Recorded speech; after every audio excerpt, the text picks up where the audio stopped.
किसी का चेहरा याद है?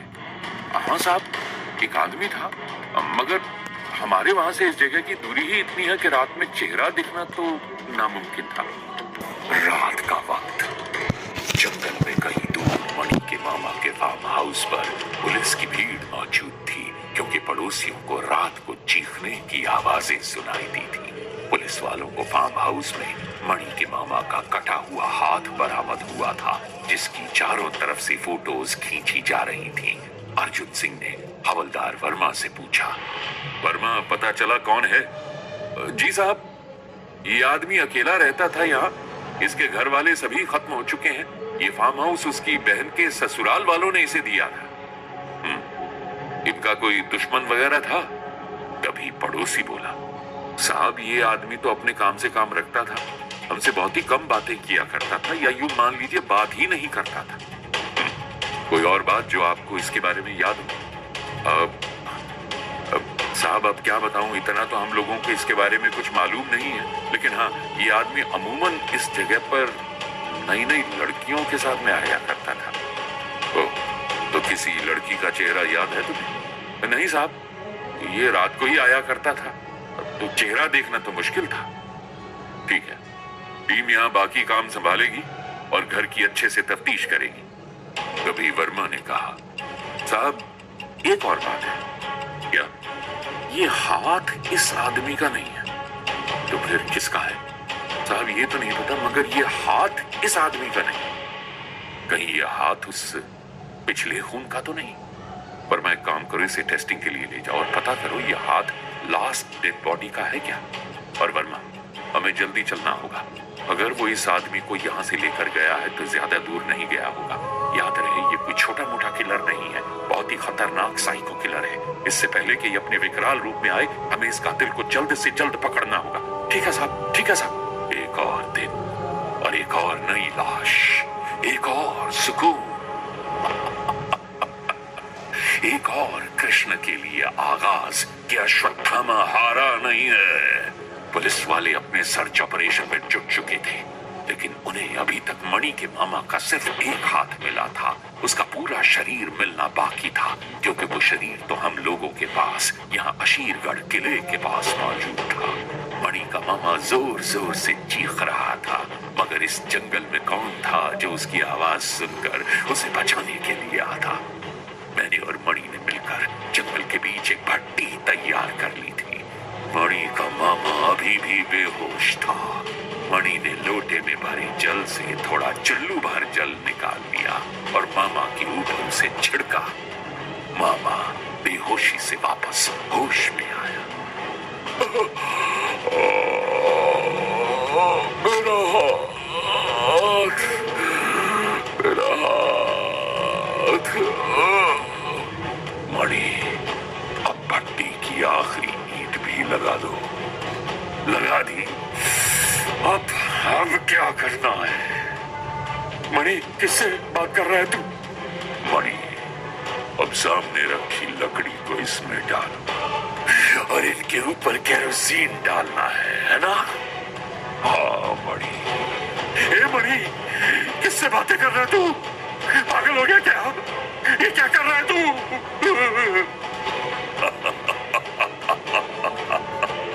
मणि के मामा को संदेह था कि मणि पागल हो चुका है। इस संसार के मनुष्यों को क्या पता कि मेरा और मणि का क्या रिश्ता है। उन्हें यह कभी समझ में नहीं आएगा। मणि, आग लग चुकी है और अब इस कीड़े की देह को भस्म करने का वक्त आ गया है। मेरे कहने के बाद मणि ने कुल्हाड़ी को पत्थर पर रगड़ना शुरू किया। मणि, तू क्या कर रहा है? मामा, आपकी देह को शांति दिलाने के लिए कुल्हाड़ी में धार लगा रहा हूँ। देह को शांति? अरे क्या बोल रहा है तू? देख बेटा, ध्यान से देख, तू क्या करने जा रहा है? मैं तेरा मामा हूँ, मैं तेरा मामा हूँ बेटा। ए मणि, रुक जा मणि। हाँ मामा, अच्छे से पता है मुझे कि आप वही मामा हो जिन्होंने मेरे पापा को मरवाया था। पापा को मरवाया था? कैसी बातें कर रहा है मणि तू? मैं क्यों तेरे बाप को मरवाऊंगा मणि? बेटा, तुझे किसी ने बहकाया, तू अपने मामा को क्यों मारेगा? नहीं मारेगा ना बेटा? मुझे अक्सर मजा आता है ये देखकर कि मरता हुआ आदमी किस कदर पागल हो जाता है। वो अपने जीवन के लिए कितना तड़पता है, भीख मांगता है, अपनी एक एक सांस के लिए वो किस कदर गिड़गिड़ाता है। मुझे माफ कर दो, मुझसे भूल हो गई है, तुम्हें कोई भूल हुई है, मैं ऐसा क्यों करूंगा? न जाने कितने कितने तरीके खोजता है जिससे वो सामने वाला उसकी सुनकर उसे बख्श दे। मगर मौत तो एक सच है जो एक बार आती है और फिर टाली नहीं जा सकती। मणि ने भट्टी जला दी थी, कुल्हाड़ी को धार भी लगा दी थी, अब बस उसके द्वारा अपने मामा का क्रियाकर्म होना बाकी रह गया था। मामा, मेरा सिर्फ एक ही सवाल है, क्योंकि आप मेरे बाप के साथ तुम लोगों ने ऐसा। मणि, मुझे माफ कर दे बेटा, बेटा मुझसे गलती हो गई। क्यों किया मामा, क्यों किया? मणि, मैं बहक गया, पैसों के लालच में इतना डूब गया था कि अपनी बहन के बेटे के बारे में भी एक बार तक नहीं सोचा मैंने। मुझे माफ कर दे। इस भट्टी के सामने मरने से पहले मुझे सब सच सच बता कर जा मामा। मैं नहीं चाहता कि तू कोई भी बात अपने साथ में लेकर जा। बता बता मामा। आज मणि की आंखों में मैंने अपने पिता की मृत्यु का प्रतिशोध देखा। मुझे भी अपने पिता के प्रतिशोध का वक्त याद आ गया। बताता हूँ सब बताता हूँ। कि जब तेरी माँ की मौत हुई तब मैं तेरे चाचा से मिलने पहुंचा था। मुझे ये पता चल चुका था कि तेरी माँ की हत्या हुई है और ये हत्या तेरे चाचा के परिवार वालों ने मिलकर की है। अब बस मुझे इसके लिए किसी सबूत की जरूरत थी, इस बात को साबित करने के लिए। मेरे जब हाथ में सबूत लगा तो तेरा चाचा मेरे सामने बेफर गया और बोलने लगा, देखिए अब जो हो गया सो हो गया। अगर यूं पुलिस के पास जाएंगे तो उससे आपकी बहन तो वापस आएगी नहीं। देखिए हमें अपने किए पर शर्मिंदगी है, पूरी तरह से शर्मिंदा है और जो भी हुआ वो हमसे अनजाने में हुआ। अब हमारी बात को सुनने की कोशिश तो कीजिए। अरे क्या सुनूं मैं बात तुम लोगों की? तुम लोग तो थूकने के लायक भी नहीं हो। आपने एकदम ठीक कहा, हम बहुत ही गिरे हुए किस्म के लोग हैं। हम थूकने क्या देखने के लायक भी नहीं है। मगर आप खुद ही सोचिए ना, 7 करोड़ की संपत्ति अगर आपके सामने हो और आपकी कोई औलाद ना हो और आपको पता हो कि ये सारा पैसा आपके भाई के इकलौते बेटे के पास जाने वाला है, तो क्या आपका मन नहीं मचलेगा? बस उनकी ये बात सुनकर मैं एक बार के लिए सख्ते में आ गया मणि। और फिर तेरे चाचा विपिन ने मुझसे कहा, आप खुद ही सोचिए, अगर आपके भाई के पास इतनी रकम होती और आपको ये यकीन होता कि आपके भाई के बेटे के पास ही सब कुछ चला जाएगा, तो आप मेरी जगह होकर क्या करते? मैं उस वक्त उसे कोई जवाब न दे सका क्योंकि मुझे उसकी बात में वजन लगा। सोचिए, इतना सारा पैसा किस आदमी का मन नहीं बहकेगा? अगर आप मेरी जगह होते तो क्या आपका मन नहीं बहकता? बेटा, उसने मुझे 2 करोड़ और ये फार्म हाउस का ऑफर किया। मैं इन दोनों चीजों के लालच में बह गया था मणि। मुझे माफ कर दे मणि, मुझे माफ कर दे।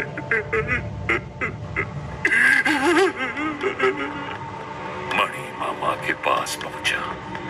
मामा के हाथ पैर पत्थर से बंधे हुए थे। मणि ने दूसरे हाथ को निशाना बनाया। मामा ये समझ गया था कि अब दूसरा हाथ कटने वाला है। वो पागलों की तरह चीखने लगा, मणि मणि मणि मुझे माफ कर दे, मुझसे गलती हो गई। अरे कोई है, बचाओ बचाओ, हाय बचाओ बचाओ। मणि ने खींचकर कुल्हाड़ी चलाई और उसके दूसरे हाथ को उसके शरीर से अलग कर दिया। ताज्जुब की बात है कि एक हाथ के शरीर से अलग होने पर कितना खून बहता है। मामा पागलों की तरह चीखने लगा,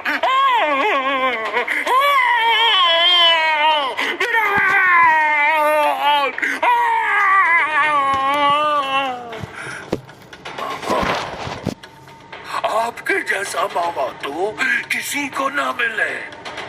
मणि ने कटा हुआ हाथ भट्टी में फेंक दिया। उसके बाद मामा के पैरों को सहलाने लगा। मुझे माफ कर दे बेटा, मणि रुक जा, मैं हाथ जोड़ता हूँ तेरे आगे मणि। पर मणि नहीं रुका, मणि नहीं रुका। उसने बड़े प्यार से मामा के पैरों को सहलाया और फिर खींचकर कुल्हाड़ी चलाई, मानो जैसे लौकी को बीच में से काट दिया गया। पैर कटकर एक तरफ गिर गया। कटे हुए पैर में से बेतहाशा खून बहने लगा। मामा के पैर की हड्डी के साथ चमकती हुई नसें गिनी जा सकती थी। खून रुकने का नाम नहीं ले रहा था। जिस पत्थर पर मामा को बांधा गया था वो खून से लथपथ हो चुका था। मणि आगे बढ़ा और दूसरा पैर काटकर उसने भट्टी में फेंक दिया। मनुष्य के मांस की पकने की खुशबू बड़ी कमाल की होती है। इस खुशबू ने पूरे जंगल में फैलकर सभी जंगली जानवरों को अपनी ओर आकर्षित कर लिया था। जंगली कुत्ते, भेड़िए, सियार सभी मणि के चारों तरफ आकर जमा हो गए। मणि ने मामा के दूसरे पैर को उन कुत्तों की तरफ फेंक दिया। सब जानवर आपस में उस पैर के लिए लड़ने लगे। देखते ही देखते भेड़ियों ने पैर के टुकड़े टुकड़े कर उसे खा लिया। मामा, अब आपका भट्टी में जाने का समय आ गया है मामा। बेचारा मामा, शायद चुल्लू भर जितनी जान बची होगी उसमें। मुंह से खून बह रहा था और उसकी आंखें चढ़ चुकी थी कि तभी पुलिस की गाड़ियों की आवाज आने लगी। मणि, इसे जल्दी से भट्टी में फेंको और यहाँ से जल्द निकलो। मणि ने उसे भट्टी में फेंका और फौरन वहां से रफू चक्कर हो लिया। अर्जुन सिंह और वर्मा वहां पहुंचे और उन लोगों ने देखा कि जंगल के बीचों बीच भट्टी चल रही है और उसमें मांस पक रहा है। और ये मांस किसी और का नहीं बल्कि उसी फार्म हाउस वाले आदमी का है।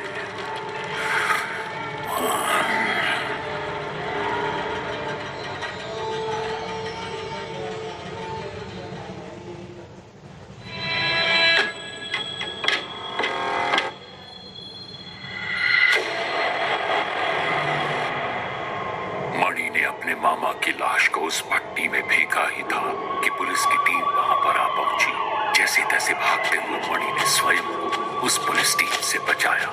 अश्वत्थामा, अश्वत्थामा, आज हमारी किस्मत बहुत अच्छी थी, वरना उस पुलिस वाले ने तो हमें पकड़ ही लिया था। घबराओ मत मणि, जब तक मैं तुम्हारे साथ हूं तुम्हें कुछ नहीं होगा। मणि का उस जगह से निकलना हुआ और अर्जुन सिंह का वहां पर आना हुआ। कुत्तों और भेड़ियों ने रो रो कर उन सभी का बुरा हाल कर दिया था। उसने आकर भट्टी को देखा। अर्जुन सिंह बोला, वर्मा, खून ताजा है, लगता है वो यहीं कहीं है। मगर वर्मा का तो भय के मारे बुरा हाल था। सर प्लीज यहाँ से चलिए, ये जगह शापित है, यहाँ अश्वत्थामा का प्रभाव है और आज तो हमें रुकना ही नहीं चाहिए। सर वो देखिए, चांद किस तरह खून में लाल दिखाई दे रहा है। क्या आसमान में आपको एक भी तारा नजर आ रहा है? और वो देखिए, ये सब भेड़िए और जंगली जानवर ये यहाँ क्यों मौजूद है? सर मैं बता रहा हूँ, ये जगह शापित है, यहाँ से चलते हैं सर। हम कल दिन में आ जाएंगे, आप फिलहाल चलिए सर। अर्जुन सिंह ने वर्मा की बात सुनकर फैले हुए खून की तरफ देखा तो एक भेड़िया खून को चाट रहा था। अर्जुन सिंह भी उस भेड़िए को देखकर एक पल के लिए डर गया और उसने वर्मा को फौरन पीछे हट जाने को कहा। वर्मा पीछे हटो, पीछे। वर्मा के पीछे हटते ही अर्जुन सिंह ने पत्थर लेकर उस भेड़िए की तरफ फेंका। वर्मा बोला, साहब आप ये क्या कर रहे हैं? ये जंगली है, क्यों इन्हें मारकर अपनी मौत को बुलावा दे रहे हैं साहब? अर्जुन सिंह ने उन जंगली भेड़ियों को छेड़कर वाकई अपनी मौत को बुलावा दिया था। धीरे धीरे वो सभी भेड़िए उर्राते हुए झुंड में अर्जुन सिंह और उसकी टीम की तरफ बढ़ने लगे। सभी लोग पीछे हटने लगे, मगर अर्जुन सिंह को देखकर मैं भी सत्ते में आ गया। ये आदमी भेड़ियों की उर्राहट और उनके डराने पर भी टस से मस नहीं हो रहा था। अर्जुन सिंह ने एक कदम आगे बढ़कर भेड़ियों पर गोली चलाई। तभी एक भेड़िया घायल हो गया और बाकी सभी डर कर वहां से भाग निकले। यहीं से मुझे यकीन हुआ कि ये आदमी अर्जुन सिंह कोई आम आदमी नहीं है। वर्मा, ये श्राप व्राप सिर्फ छिपे हुए धंधों को अंजाम देने के लिए गढ़े जाते हैं ताकि आम जनता ऐसी जगहों से दूर रहे। मैं ऐसी किसी भी बात पर विश्वास नहीं करता। अब जाओ और टीम के साथ लाश की तफ्तीश करो। खून अभी ताजा है, मैं कातिल की तलाश करता हूँ। देखता हूँ यह कातिल जरूर कहीं आसपास में ही होगा।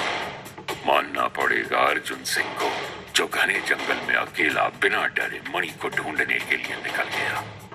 उस आदमी को न रात से डर लगता था, न जंगली जानवरों से, और न ही मुझसे यानी अश्वत्थामा से। हम एक पत्थर के पीछे छिप गए थे और छिपकर अर्जुन सिंह पर नजर रखे हुए थे। अर्जुन सिंह हर हलचल पर अच्छे से अपना ध्यान गड़ाए हुए था। हाथ में टॉर्च लिए अर्जुन सिंह धीरे धीरे हमारी तरफ ही बढ़ रहा था कि तभी मणि के पास से रेंगते हुए एक सांप निकल गया।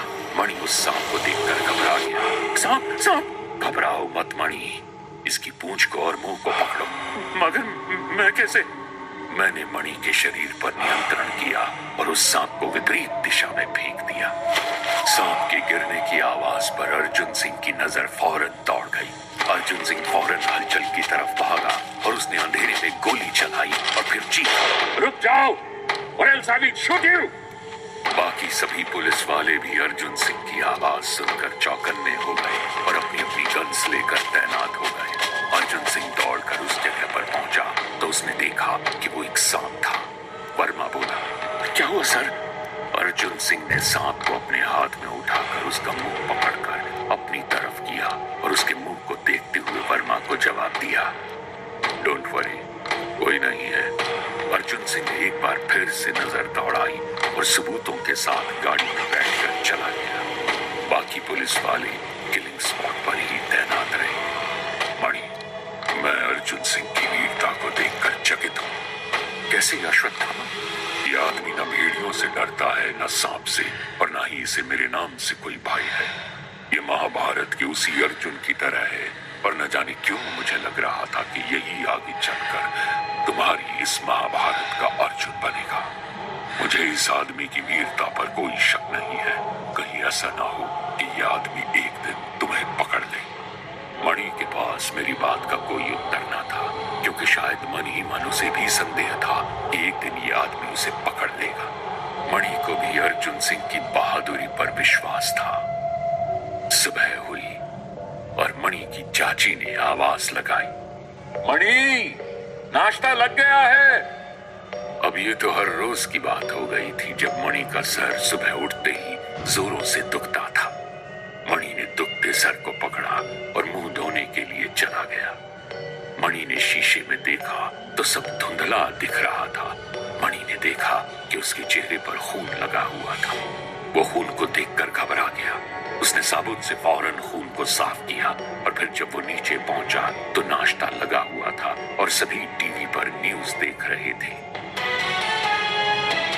नमस्कार, इस वक्त की बड़ी खबर आ रही है मध्य प्रदेश के असीरगढ़ के जंगल से, जहां कल रात को दरिंदगी की सारी हदें पार हो गई। एक आदमी को जिंदा भट्टी में काट काट कर जला दिया गया। मृतक का नाम आकाश शर्मा बताया जा रहा है। चौंकाने वाली बात यह है कि स्थानीय लोगों का कहना है कि ये सब अश्वत्थामा ने किया है। लोगों का मानना है कि अश्वत्थामा मारने के बाद सर पर एक निशानी छोड़ जाता है, जो स्वर्ग तक चेतावनी है अपनी मणि वापस मांगने की। शहर में हर तरफ अश्वत्थामा को लेकर हजारों कहानियां बताई जा रही हैं। कई स्थानीय लोगों का कहना है कि उन्होंने अश्वत्थामा को देखा है। वो बहुत ही गंदा और बदबूदार मालूम होता है। कहते हैं अश्वत्थामा आज भी श्राप की वजह से जंगलों में भटक रहा है। वहीं कुछ लोगों का कहना है कि जो भी अश्वत्थामा को देख लेता है उसकी मौत निश्चित हो जाती है, जबकि दूसरी तरफ पुलिस वालों का कहना है कि ये किसी साइको किलर का काम है। पर ये दोनों ही बातें बेहद डराने वाली हैं। न्यूज अभी खत्म भी नहीं हुई थी कि पुलिस वहां आ पहुंची। अर्जुन सिंह को देखकर मणि चौंक गया था। अर्जुन सिंह अपनी टीम के साथ अंदर आया और आकर विपिन से उसने बातचीत शुरू की। वो बोला, देखिए, अगर आपको किसी पर भी शक हो तो हमें खुलकर बताएं। विपिन ने जवाब में ना कहा। अर्जुन सिंह को जाने क्या हुआ कि तभी उसकी नजर मणि पर पड़ी। वो वापस घूमकर मणि के पास आया। मणि उसे देखकर उससे नजरें चुराने लगा। अर्जुन सिंह बोला, तुम्हारा नाम क्या है? उत्तर में पार्वती बोली, जी मणि। कल रात तुम कहाँ थे? जी अपने कमरे में। भाभी जी, इसे भी जवाब देने दीजिए। तुम्हारे कॉलर पर ये खून कैसा है? मणि बुरी तरह घबरा गया। उसने खून देखा और बोलते हुए हकलाने लगा। ये वो बहुत पुराना है, शेविंग करते वक्त कट लग गया था उसका। मगर ये तो ताजा मालूम होता। मणि अर्जुन की बात सुनकर स्तब्ध रह गया। अर्जुन सिंह ने हंसते हुए कहा, सॉरी नौजवान, घबराओ मत, मैं तो यूं ही मजाक कर रहा था। घर में अर्जुन की बात सुनकर माहौल जरा सा हल्का हुआ। अर्जुन सिंह फिर बोला, हाँ बस जरा ध्यान रखना, आजकल आसपास एक साइको किलर घूम रहा है और रात को थोड़ा संभल कर घूमना। जी बिल्कुल, शुक्रिया। अर्जुन सिंह वहां से अपनी टीम को लेकर चला गया। अर्जुन सिंह के जाने पर मणि की जान में जान आई। उसने वापस खून को देखा। विपिन बोला, मणि ये खून कैसा है? चाचा शेविंग का ही है। चाचा ने मणि को अजीब तरह से देखना शुरू कर दिया। मणि ने नाश्ता खत्म किया और वापस अपने कमरे में चला गया। रात हुई तो मणि को फिर से खून की तलब होने लगी। मणि को अब खून की आदत पड़ चुकी थी। उसे हर रात खून देखकर ही चैन मिलता था। दूसरी तरफ मैं मणि को समझा रहा था, तुम्हें कुछ दिन रुकना चाहिए मणि, यही तुम्हारे लिए बेहतर रहेगा। अरे अश्वत्थामा, पहले तुम्ही ने तो मुझे अनगिनत खून करने की बात कही थी, अब तुम ही अपनी बात से पलट रहे हो। मणि, युद्ध सिर्फ बाहुबल से नहीं, बुद्धि से जीते जाते हैं। ये समय रुककर स्थिति को भांपने का है, न कि हड़बड़ाहट में कोई गलत कदम उठाने का। हम वार करेंगे मगर थोड़ा ठहर कर। मगर कब? अब वार कब और किस पर किया जाएगा ये बात मैं तुम्हें बताऊंगा। लेकिन कब अश्वत्थामा? कब तक हम बगैर खून के यहाँ यूं ही बैठे रहेंगे? अगली अमावस्या तक। तब तक उस अर्जुन सिंह को करने दो अपनी तफ्तीश में वो सब कुछ जो वो कर सकता है।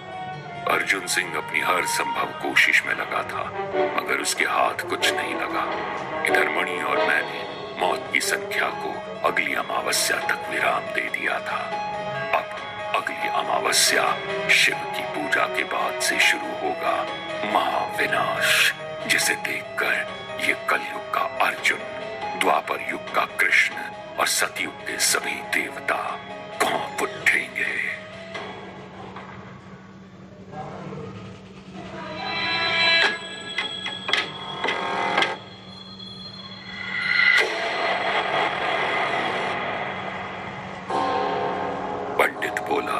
अरे ये क्या कर रहा है? दिखता नहीं है, 6:45 बज गए हैं, अभी भी मंदिर खुला क्यों है?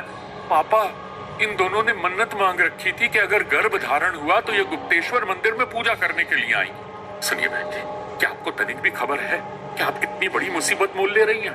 आप कल आ जाइए, 7 बजने वाले हैं। अभी यहाँ से जितनी जल्दी हो सके चले जाइए। उस औरत ने पूछा, मगर पंडित जी हमारी पूजा तो संपन्न हो गई, बस 2 मिनट की बात और है।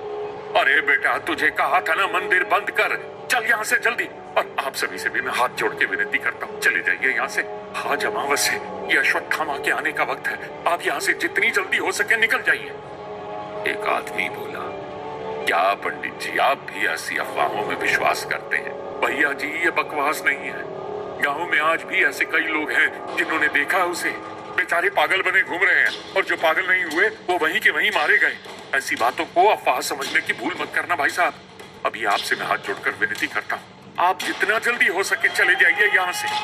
पंडित घबराया हुआ था, क्योंकि उसे मेरे आने का आभास था। उन महिलाओं को नहीं पता था कि अश्वत्थामा से लोग कितना खौफ खाए हुए हैं। शाम ढल गई थी और अंधेरा शुरू हो गया था। मणि के हाथ फिर से कांपने लगे थे। नाखूनों में मांस फंसाने की तड़प जाग उठी थी। नाक में लहू की खुशबू सूंघने की तड़प मचल रही थी और आंखें खून का लाल रंग देने की चाह में ऊपर चढ़ गई थी।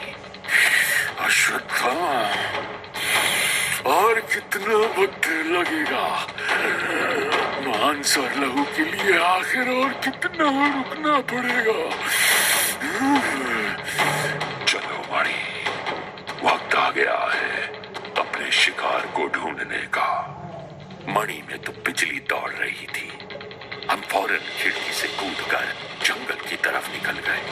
मणि, तुम्हारे मामा और पंडित के खून के बाद अर्जुन सिंह को तुम्हारे परिवार में से ही किसी पर शक हो गया है। अगर एक खून और हमने परिवार में से किसी का किया तो ये शक यकीन में बदल जाएगा। इसलिए हमें आगे के खून परिवार के बाहर के लोगों के करने होंगे। मैं तैयार हूं। अब मुझसे किया हुआ वचन निभाने का समय आ गया है। मैंने अब तक तुम्हारे पिता के प्रतिशोध में तुम्हारा साथ दिया है, पर अब तुम्हें मेरे प्रतिशोध में मेरा साथ देना होगा। मैं तैयार हूँ अश्वत्थामा। मुझे याद है तुम्हारी हर एक बात, हर खून पिछले वाले से खौफनाक और दरिंदगी से भरा होगा, ताकि कृष्ण इस हैवानियत को देखकर स्वयं धरती पर लौट आए। मैं तैयार हूँ अश्वत्थामा। जंगल से चलते हुए हम असीरगढ़ किले के बाहर पहुंचे। मैंने महसूस किया कि कोई किले से बाहर की तरफ आ रहा है। मणि, कोई किले से बाहर आ रहा है। कुछ देर पश्चात हमें साफ दिखाई देने लगा। ये दो औरतें थीं जो धीमे धीमे मंदिर की सीढ़ियों से उतरकर बाहर की तरफ आ रही थी। मणि, हमारा अगला शिकार यही होंगे। दोनों औरतें और आदमी मंदिर से उतरकर नीचे आए और तीनों ने पंडित और उसके बेटे से मंदिर खोलने की विनती की। पंडित ने लाख बार समझाया, मगर तीनों ने आगे का रास्ता खुद तय करने की बात कहकर पंडित को वहां से भेज दिया। पंडित, या फिर ये दोनों औरतें और ये आदमी, या फिर पंडित और उसका बेटा, ये गर्भवती औरतें। दूसरी तरफ अर्जुन सिंह शांत नहीं बैठने वाला था। वीर योद्धा शांत नहीं बैठते, वो तो युद्ध को जीतने की तरकीबें खोजते रहते हैं। अर्जुन उन्हीं वीर योद्धाओं में से एक था। अर्जुन इस पूरी गुत्थी के समाधान में व्यस्त था कि आखिर ये सब कर कौन रहा है। तभी वर्मा बोला, साहब 100% कन्फर्म है ये सब अश्वत्थामा ने किया है। वर्मा, मुझे मालूम है कि दोनों डेड बॉडीज का रिलेशन इस विपिन फैमिली से है। अब बता, तेरा अश्वत्थामा एक ही परिवार से जुड़े हुए लोगों को क्यों मारेगा? सर, ये तो कोई कोइंसिडेंस हो सकता है। अरे अश्वत्थामा की बत्ती को बुझा और नॉर्मल की तरह सोच। ये अश्वत्थामा, ये झूठी कहानियां, ये सब इन लोगों की आपस में बैठकर गढ़ी हुई कहानियां। इन चूतियों में से किसी को कभी फेम नहीं मिला, तो अश्वत्थामा को देखने की झूठी कहानियां बनाकर टीवी पर आना चाहते हैं। तो सर, अगर ये किसी साइको किलर ने किया है तो आप उसके लिए क्या प्लान कर रहे हो? मुझे कुछ नहीं करना है वर्मा। आगे का काम अब वो साइको किलर खुद करेगा। हमें तो बस उसकी अगली हलचल का इंतजार करना है।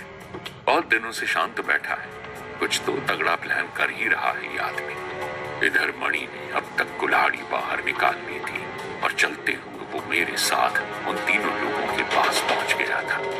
वो आदमी बोला, हाँ भैया, क्या चाहिए? मणि ने खींचकर कुल्हाड़ी उसके चेहरे में घुसी। नाक कुल्हाड़ी के साथ अंदर धंस गई। आदमी के चेहरे में कुल्हाड़ी फंस गई और आदमी फंसी कुल्हाड़ी के साथ ही जमीन पर गिर पड़ा। उस आदमी के माथे से खून बहता हुआ औरतों के जूतों पर जाकर भर गया।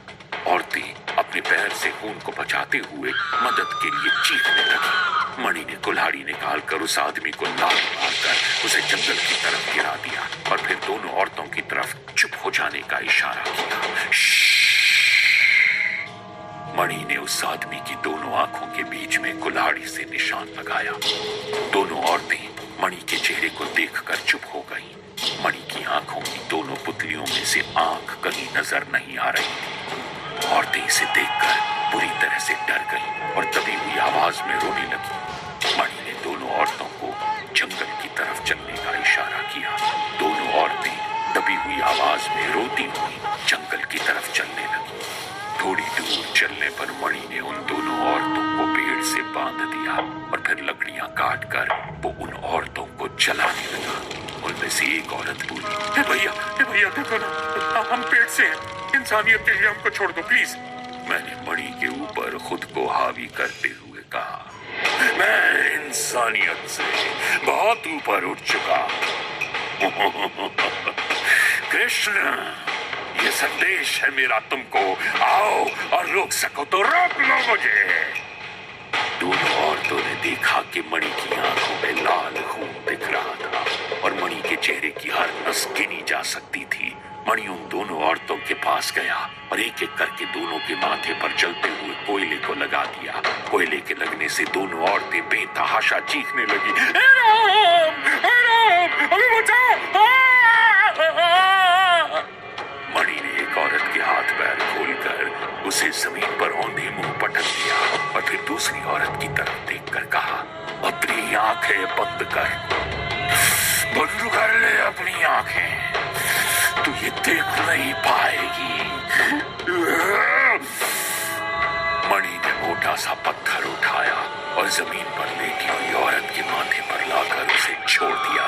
पहली बार में औरत का सर पूरी तरह से फूटा नहीं, बस आंखें जरा सी बाहर आई थी, नाकों से सारा मलबा खून के साथ बाहर निकल गया, माथा हल्का सा पिचक गया। दूसरी महिला ने ये हालत देखी तो वो पागलों की तरह चीखने लगी, अरे कोई बचाओ, कोई है, बचाओ, बचाओ, ये आदमी पागल है, हे भगवान, कोई बचाओ।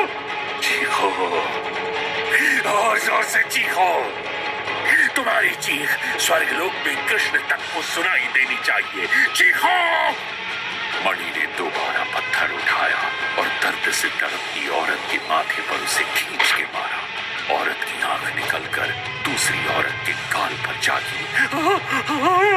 तुम जलवा दो, भगवान, हे भगवान बचाओ, हे भगवान, हे भगवान, मम्मी पापा कोई सुनो, बचाओ, बचाओ, बचाओ।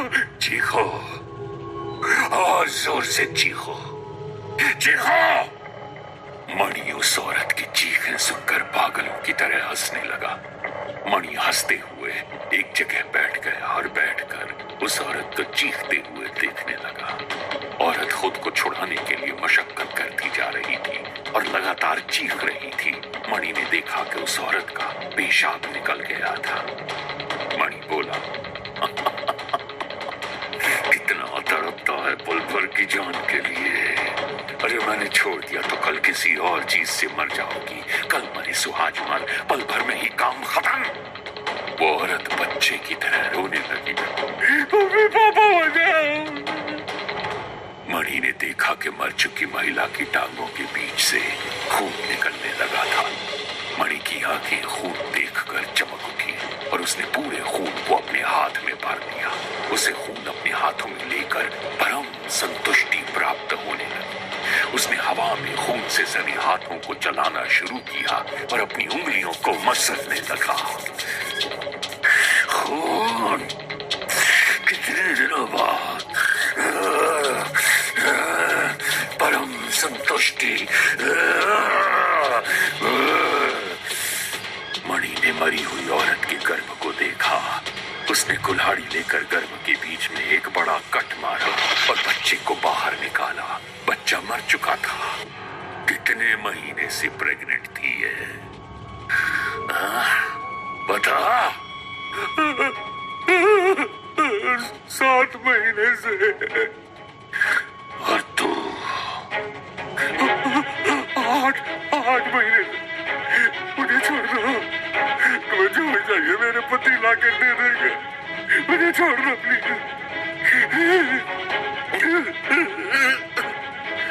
वो मंदिर के बाहर उसका पति था।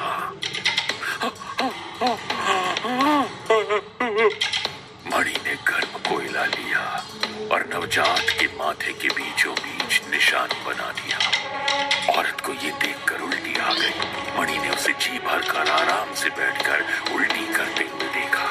औरत कुछ देर में ये सब देखकर बेहोश हो गई।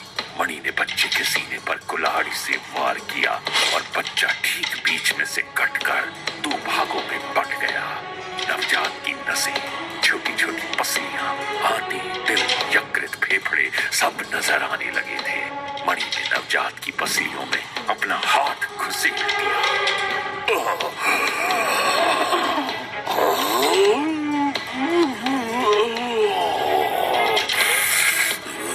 ये नवजात जिस्म की गर्भ।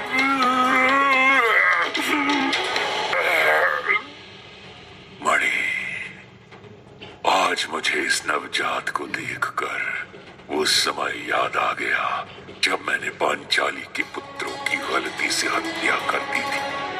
अगर आज इन बच्चों को मारना एक गलती नहीं है, कितना अंतर है तब में और अब में, तब के उद्देश्य में और आज के उद्देश्य में कितना फर्क है। तब की उस निर्मम हत्या में और आज की इस निर्मम हत्या में। मणि ने कुल्हाड़ी पर चिपकी बच्चे की आंत को उंगलियों से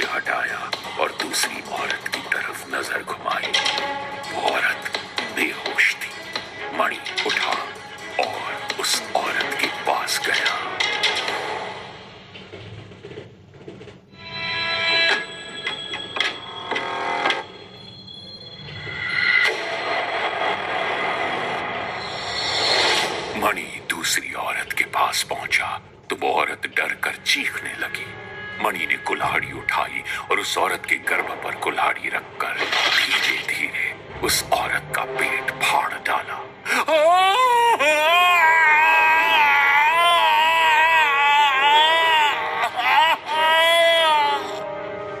फटते पेट से बच्चा साफ तौर पर नजर आने लगा। मणि ने पूरा पेट फाड़ दिया।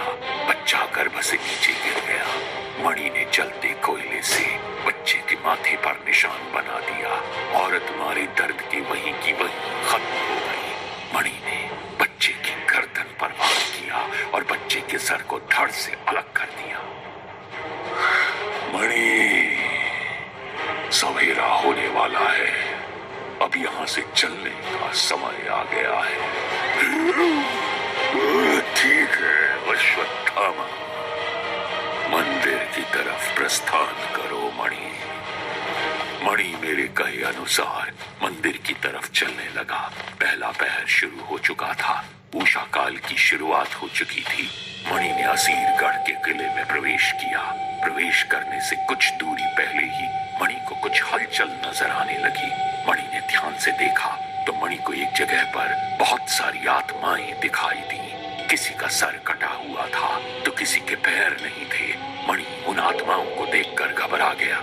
ये क्या है अश्वत्थामा? घबराओ मत मणि, वो तुम्हारा कुछ नहीं करेंगी। ये आत्माएं अंग्रेजी राज की हैं। अंग्रेजों को उस समय यहाँ दफन किया गया था। वो देखो, वो सारी कब्रें उन्हीं लोगों की हैं। ये रात में कब्रों से बाहर आ जाते हैं और उषा काल के अंत तक वापस कब्रों में लौट जाएंगे। ये तो बेहद डरावना है अश्वत्थामा। रुको नहीं मणि, चलते रहो, हमें शिव पूजा करनी है। मणि मेरे कहे अनुसार चलता रहा। आगे चलकर एक तालाब आया। मैंने मणि से रुकने को कहा। रुक जाओ मणि, स्नान करने का समय आ गया है। महादेव की अर्चना से पहले हमें इस तालाब में स्नान करना होगा। मणि ने कहा, अश्वत्थामा, मैं दिन में ये तालाब देखने आया करता था। तब ये तालाब बहुत गंदा था। अचानक ये इतना साफ कैसे हो गया? ये मायावी तालाब है। आम इंसान इसे कभी नहीं समझ सकते।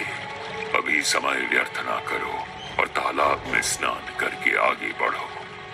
मणि ने अपने कपड़ों सहित उस तालाब में स्नान किया। फिर वो बोला,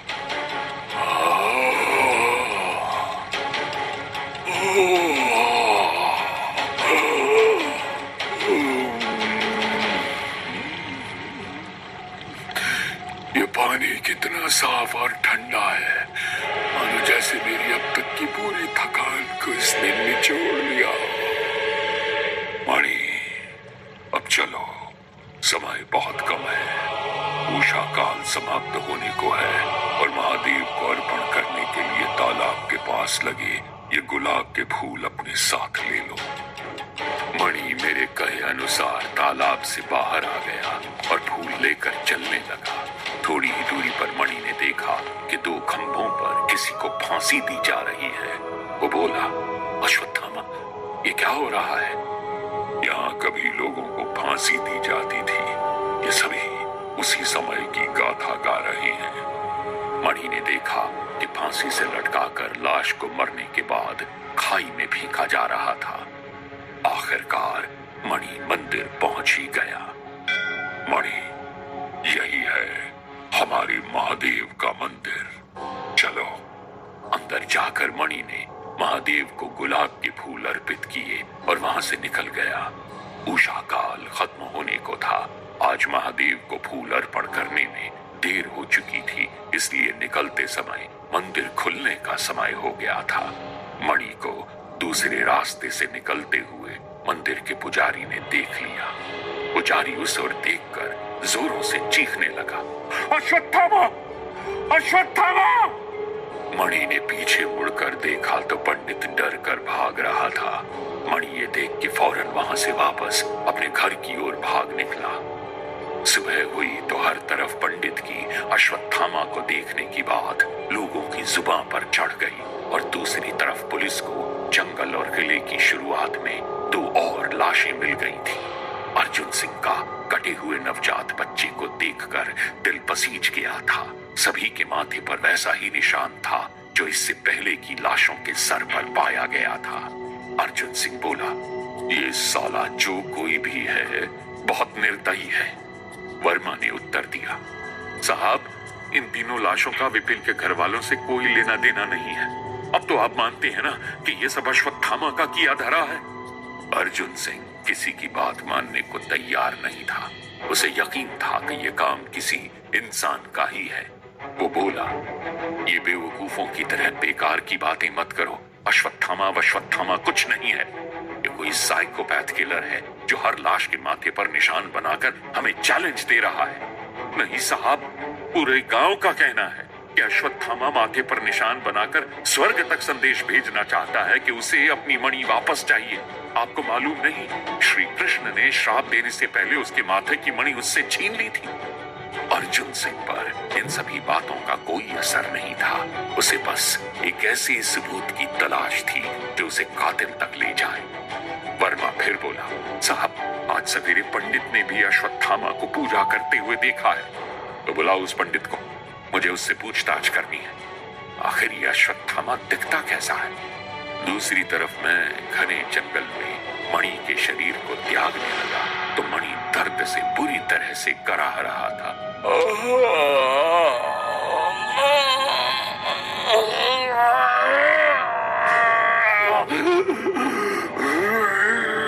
मेरी आंखें, मेरा सर,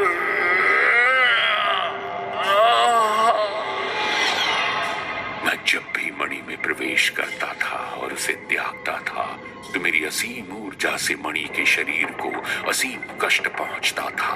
इस कष्ट को देखकर मुझे बहुत दुख होता था। मणि मेरे जाते ही दर्द के मारे गिर पड़ा। मेरे जाने के बाद मणि अपने घुटनों के बल बैठकर बुरी तरह से रोने लगा। मैंने मणि से पूछा, मणि, क्या हुआ? मैं क्या कर रहा हूँ अश्वत्थामा? मैं इतना निर्दयी तो न था जो कल रात मैंने किया। ये मुझे क्या हो गया? अपने माता और पिता के प्रतिशोध ने मुझे इतना अंधा बना दिया है कि मैंने भ्रूण तक को नहीं छोड़ा।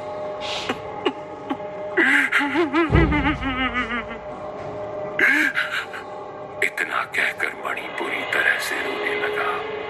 मुझसे मणि को इस तरह रोते हुए देखा न गया तो मैंने मणि से कहा, मणि, क्यों घबरा रहे हो? मैं हूं तुम्हारे साथ और मुझे यकीन है कि तुम कहीं भी गलत नहीं हो। क्या बात कर रहे हो अश्वत्थामा?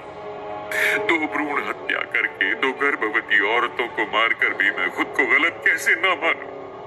अगर भ्रूण हत्या करना गलत है तो तुम्हारी माता को भी इस तरह ही बेरहमी से मारना गलत था। अगर ईश्वर तुम्हें इसकी सजा देता है तो मैं पूछता हूँ कि जब तुम्हारी माँ और तुम्हारा छोटा भाई मारा जा रहा था तब ईश्वर कहाँ पे था? कहाँ था वो कृष्ण जो दुनिया में होने वाले पापों को अपनी लीला कहता है? उसके हाथ तब क्यों नहीं उठते जब कहीं पाप हो रहा होता है, जब कोई मासूम कहीं मारा जा रहा होता है? ये कहते हुए मेरे जीर्ण शरीर से गले और सड़े हुए मांस के फंसे कीड़े गिरने लगे। मेरी लार में गुथी हुई मवाद निकल निकल कर गिरने लगी। बोलते बोलते एक कीड़ा मेरे नाक से रिसकर मेरे मुंह में आ गया। मैंने उसे अपने टूटे हुए गंदे हरे दांतों से चबाकर मणि से कहा, कृष्ण धर्म का ज्ञान देता है, मगर जरूरत पड़ने पर धर्म की नई नई परिभाषाएं अपने हिसाब से रचकर उनकी आड़ में अपनी मनमर्जी चलाता है। वो करे तो सब सही, हम करें तो सब गलत। नहीं मणि, नहीं, मुझे नहीं लगता कि तुमने कुछ भी गलत किया है। मैं नहीं मानता कि मेरे पिता की धोखे से मृत्यु की गई और जब मैंने उसके बदले में जो कुछ भी किया वो पाप था। मणि, हमें उस कृष्ण को बताना होगा कि वो अपनी मनमानी नहीं कर सकता। उसे अपने किए पर यहाँ हमारे सामने आकर हम हमसे माफी मांगनी ही होगी, तभी हम लोग रुकेंगे।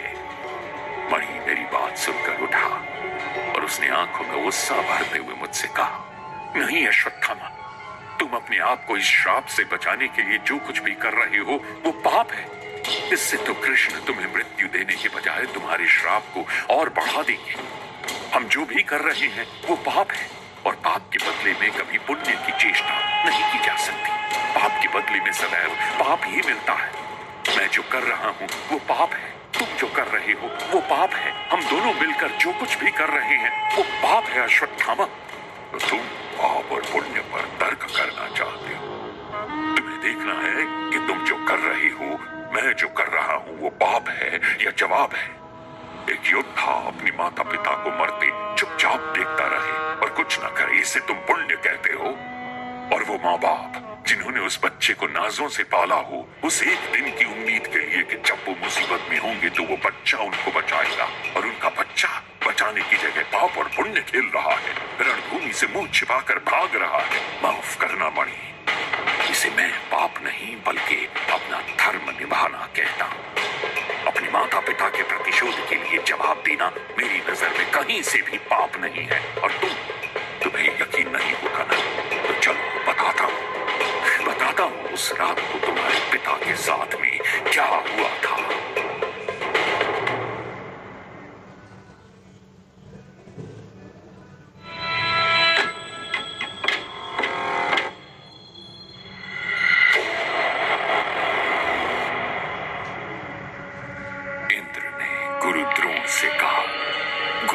आप दिव्यास्त्र इस्तेमाल मत कीजिए। आप एक ब्राह्मण हैं और ब्राह्मण को युद्ध में होना शोभा नहीं देता। इंद्र, मेरे गुरु परशुराम भी एक ब्राह्मण थे और उन्होंने 21 बार युद्ध लड़ा था। ब्राह्मण और क्षत्रिय होने में सिर्फ इतना अंतर है कि शास्त्रों के साथ हम ब्राह्मण होते हैं और शस्त्रों के साथ हम क्षत्रिय होते हैं। महाभारत युद्ध का वो समय जब युद्ध में मेरे पिता द्रोण के समक्ष खड़े होने वालों की रूह कांप उठती थी, जब वो अकेले पूरा युद्ध जीतने का दम रखते थे, उस वक्त कृष्ण ने अपनी चाल चली। अर्जुन ने कहा, केशव, गुरु द्रोण तो रोके ना रुक रहे, इन्हें पराजित करना तो किसी के बस में नहीं। कृष्ण ने उत्तर दिया, देख रहा हूं अर्जुन, मैं यही देख रहा हूं। आचार्य द्रोण को युद्ध में पराजित नहीं किया जा सकता, मगर केशव इस तरह हमारा जीतना तो संभव न हो सकेगा। मैं ये कब कह रहा हूँ कि इन्हें जीता नहीं जा सकता है, मैं केवल ये कह रहा हूँ कि इन्हें युद्ध के नियमों के अनुसार नहीं जीता जा सकता है। कैसे केशव? धर्म की रक्षा के लिए यदि धर्मेत्तर का भी प्रयोग किया जाए तो इसमें कोई बुराई नहीं है अर्जुन। मगर कैसे केशव?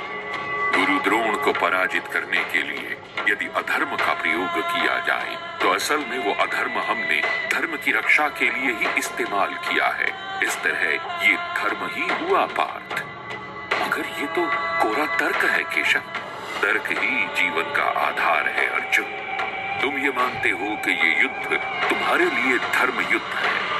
बिल्कुल मानता हूँ केशव, और ये भी मानते हो कि आचार्य द्रोण धर्म के मार्ग में सबसे बड़ी रुकावट है? बिल्कुल मानता हूं। इस तरह से ही धर्म के रास्ते से गुरु द्रोण को हराया जा सकता है। करना क्या होगा श्री कृष्ण? एक असत्य के साथ गुरु द्रोण को जीता जा सकता है। क्षमा कीजिए केशव, मैं असत्य के साथ युद्ध नहीं जीतना चाहता। युद्ध जीतने और हारने वाले तो कौन होते हो पार्थ? तुम्हारा धर्म है सिर्फ अधर्म के विपरीत कर्म करना। तुम केवल अपना कर्म करो। धर्मराज युधिष्ठिर, क्या आप भी धर्म का साथ न दें? युधिष्ठिर कृष्ण की बात मान गया। फिर कृष्ण ने कहा, भीम, वो गजराज देख रहे हो, उसका नाम है अश्वत्थामा। आपको उसका वध करना होगा। भीम ने गजराज को मारकर चारों तरफ उसके डंके बजाए। वो खुशी से झूमने लगा। जब मेरे पिता द्रोण ने ये सुना तो वो सत्यवादी युधिष्ठिर के पास चले आए। युधिष्ठिर ने कहा, प्रणाम गुरुदेव। गुरु द्रोण बोले, युधिष्ठिर, मुझे तुम्हारा प्रणाम नहीं चाहिए, मुझे सत्य चाहिए। क्या ये सत्य है युधिष्ठिर कि मेरे पुत्र अश्वत्थामा का वध हो गया है? मेरे प्रश्न का उत्तर दो धर्मराज। युधिष्ठिर बोला, अश्वत्थामा हतः इति। युधिष्ठिर अश्वत्थामा हतः इति के बाद बड़बड़ाया। इस तरह मेरे पिता गुरु द्रोण को केवल यही सुनाई दिया कि उनका पुत्र अश्वत्थामा मारा गया है और उन्होंने युद्ध में शस्त्र त्याग कर एक लंबी साधना के लिए समाधि लगा ली। धृष्टद्युम्न ने मौके का फायदा उठाकर साधना में लीन मेरे पिता की हत्या कर दी। वो आग, वो धोखा तब से मेरे सीने में ज्वालामुखी की तरह जल रहा है। ये लावा बाहर पूरी तरह से शांत होना चाहता है, मगर जितना मैं इसे बाहर निकालता हूँ ये उससे दुगना मेरे अंदर जमा हो जाता है। एक तरफ मैं अपने पिता की हत्या को याद करके क्रोधित हो रहा था, तो दूसरी तरफ अर्जुन सिंह ने पंडित को अपने पास बुला लिया था और पंडित से बातचीत चल रही थी। अर्जुन सिंह ने कहा, क्या देखा तुमने? पंडित ने उत्तर दिया, मालिक, दानव दैत्य वो साक्षात अश्वत्थामा था। ये मान लो मालिक, अगर मैं यहाँ खड़ा हूँ तो जरूर मैंने कुछ पुण्य किए होंगे, वरना मेरी मौत तो निश्चित थी। मगर अर्जुन सिंह को विश्वास था कि ये सब फालतू की बातें, पंडित की बेतुकी बातें वर्मा को बड़ी पसंद आ रही थी, मगर अर्जुन सिंह को खिंचाने लगी थी। अर्जुन सिंह ने डंडा उठाकर टेबल पर मारते हुए जोर से पंडित से कहा, बकवास बंद करो और सच सच बताओ। मालिक, सच ही कह रहा हूं। वो पंडित भी लातों का भूत था, बातों से कहा मानने वाला था। अर्जुन सिंह ने खींचकर एक डंडा पंडित को मारा और जब दूसरा मारने को हुआ तो दर्द से कराहते हुए पंडित ने सच उगलना शुरू कर दिया। वो बोला, मालिक, एक लड़का था, उम्र होगी कोई 23-24 की, आंखें लाल हो रही थी, उसकी कदकाठी ज्यादा बड़ा नहीं था। अर्जुन सिंह को एक बहुत बड़ा सबूत मिल चुका था। उसने जीत भरी निगाहों से वर्मा की ओर देखा और बोला, हाँ भाई, अश्वत्थामा की भूत, अब बोल। वर्मा के पास अर्जुन की बात का कोई जवाब न था। वो चुपचाप ही खड़ा रहा। इधर मैं और मणि अपने अपने पिता की हत्या की याद में खोए थे। मैं मणि को बताने वाला था कि उसके पिता किस तरह मारे गए। मणि, वो शनिवार की रात थी। तुम्हारे चाचा ने तुम्हारे मामा को फोन लगाया था। विपिन बोला, हेलो, हाँ आकाश जी, कैसे हो? मैं तो एकदम ठीक हूँ, बताइए क्या सेवा कर सकता हूँ आपकी विपिन जी? उसे फार्म हाउस भेज रहा हूँ, जरा ध्यान रहे। आने दो आने दो, आज उसका आखिरी दिन होगा। मगर एक परेशानी है। क्या? उसका बेटा भी साथ में आ रहा है। अरे बेटे को तो रोक लेते कम से कम। नहीं, वो नहीं मान रहा है, जिद लगाए बैठा है साथ में जाने की। ठीक है, कोई बात नहीं, उसे भी आने दो, मैं संभाल लूंगा। मानी, वो रात तुम्हें कहां तक याद है? अश्वत्थामा, मुझे बस इतना याद है कि मैं पापा के साथ गाड़ी से उतरकर फार्म हाउस में घुसा था और उन्होंने मुझे अंदर घुसते वक्त कहा था, इस दुनिया में अपने पिता और माँ के अलावा कोई अपना नहीं होता है बेटा। ठीक उसके बाद तुम दोनों फार्म हाउस में घुसे थे। तुम्हारे पिता ने तुम्हारे लिए बर्थडे केक सजा कर रखा था। तुम अंदर पहुंचे, तुम्हें बाहर हॉल में बैठाकर वो अंदर केक लेने चले गए। अब मणि को मेरे कहे अनुसार सब कुछ याद आने लगा था। हाँ, ऐसा ही हुआ था। मैं बाहर बैठा था और पापा जब थोड़ी देर के लिए बाहर नहीं आए थे तब मैं उठकर अंदर की तरफ गया था। मैंने देखा था कि पापा, उनकी गर्दन में से खून निकल रहा था। वो जमीन पर पड़े हुए तड़प रहे थे। मैंने उन्हें उठाने के लिए जैसे ही कदम आगे बढ़ाए, मेरे सिर पर किसी चीज का जोरदार वार हुआ और इसके बाद मुझे कुछ भी याद नहीं। उसके बाद तुम्हारा मामा चाचा के पास पहुंचा। चाचा ने फार्म हाउस के सारे पेपर्स तुम्हारे मामा के नाम कर दिए। तुम्हारा मामा तो प्यादा था, उसे चलाने वाला खिलाड़ी तुम्हारा चाचा और उसका परिवार था। मणि को उस रोज का सब कुछ याद आ गया था। वो बेतहाशा रोने लगा। हाँ, मुझे याद है, उस दिन ऐसा ही कुछ हुआ था।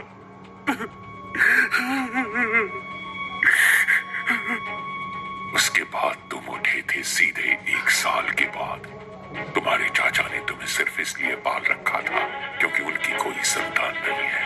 अगर उनकी संतान होती तो शायद उस दिन वो तुम्हारे बाप के साथ तुम्हें भी मार देती।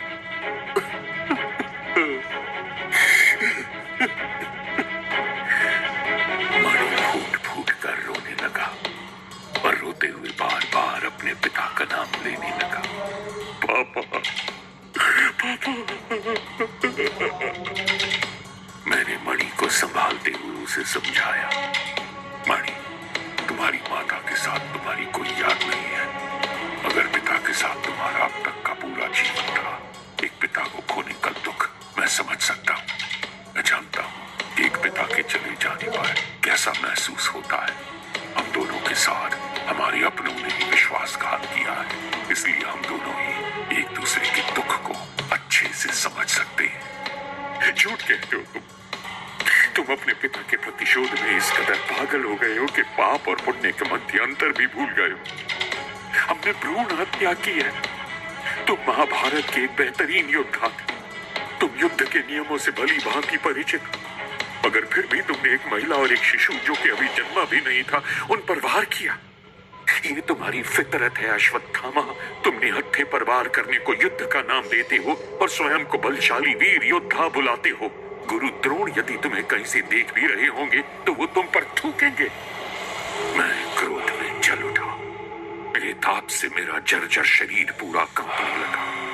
शरीर पर पड़े सभी कीड़े जमीन पर चढ़ गए। मेरी आंखों में लावा उतर गया और मैंने अपने जीर्ण हाथों से मणि की गर्दन पकड़कर कहा, अपने शब्दों का चयन सोच समझ कर करो बालक। तुम एक वीर योद्धा के समक्ष खड़े होकर उसका अपमान कर रहे हो। मत भूलो कि तुम्हारे समक्ष वो योद्धा खड़ा है जिसमें महाभारत के रण को अकेले जीतने का दम भरा हुआ है। मैं ही वो अश्वत्थामा हूँ जिससे पांडव वंशज थर थर कांपते थे। मेरी भुजाओं में सूर्य के समान ऊर्जा है। युद्ध भूमि में कोई ना था जो मेरे समक्ष खड़ा होने का भी दम भर सके। अरे तुच्छ मानव, मेरे समक्ष खड़ी होकर तर्क वितर्क करने की तेरी क्या औकात है? तू मुझे समझाएगा कि एक पिता का ऋण किस तरह से चुकाया जाता है? तुझ जैसे कायर के मुख से ऋण की बात सुनना हास्यास्पद है।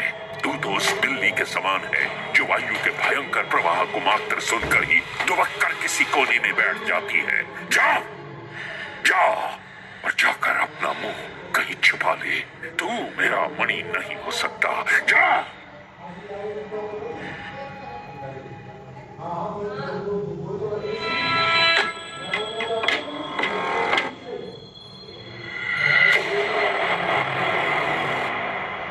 मणि ने कहा, अश्वत्थामा, तुम अहंकारी हो। तुम्हारे अहंकार ने ही तुम्हें इस स्थिति में लाकर खड़ा कर दिया है कि तुम दर दर की ठोकरें खाते फिर रहे हो। क्या हो तुम मेरे बिना? कुछ भी नहीं। जरा देखो अपने आप को। शापित एक मांस का लोथड़ा जिसे ना कोई देख सकता है, ना ही किसी को तुमसे कोई फर्क पड़ता है। एक श्रापित अदृश्य व्यर्थ मांस का लोथड़ा मुझे सिखा रहा है कि ऋण चुकाना किसे कहते हैं, पाप और पुण्य की परिभाषाएं क्या है।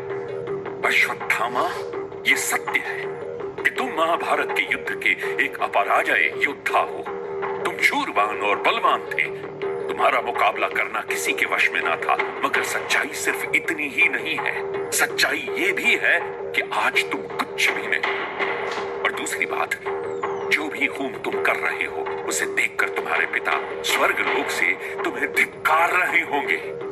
तुम अपने पिता के प्रतिशोध का इस्तेमाल पाप करने में कर रहे हो और इस बात पर तुम्हें आज नहीं तो कल यकीन करना ही होगा अश्वत्थामा। मणि, मेरा मणि अब मुझ पर हावी होने लगा था। उसने मुझे अपने तर्क वितर्क की शक्ति से जीत लिया था। मेरे पास उसकी बातों का कोई जवाब नहीं था। वो कहता था कि मैं मांस का एक लोथड़ा हूँ, सच था। वो कहता था कि अब मैं शक्तियों से विहीन हूँ, ये भी सच कहता था। उसके बगैर मैं क्या ही था, कुछ नहीं। समय हमें कहाँ लाके खड़ा कर देता है। देवता भी जिसके नाम से थर थर कांप उठे, वो अश्वत्थामा आज इस तुच्छ से मानव के आगे घुटने टेक रहा है, क्योंकि मुझे जरूरत है इसकी। मगर इन सबसे अलग मेरे अंतर्मन ने मुझसे कहा कि ये लड़का चाहे तिरस्कार से कह रहा हो, मगर बात तो खरी कह रहा है। सच में प्रतिशोध की आग में इतना जल गया कि अपने पिता के नाम पर हर पाप करने से जरा ना हिचकिचाया। मुझे इसकी बात मान लेनी चाहिए।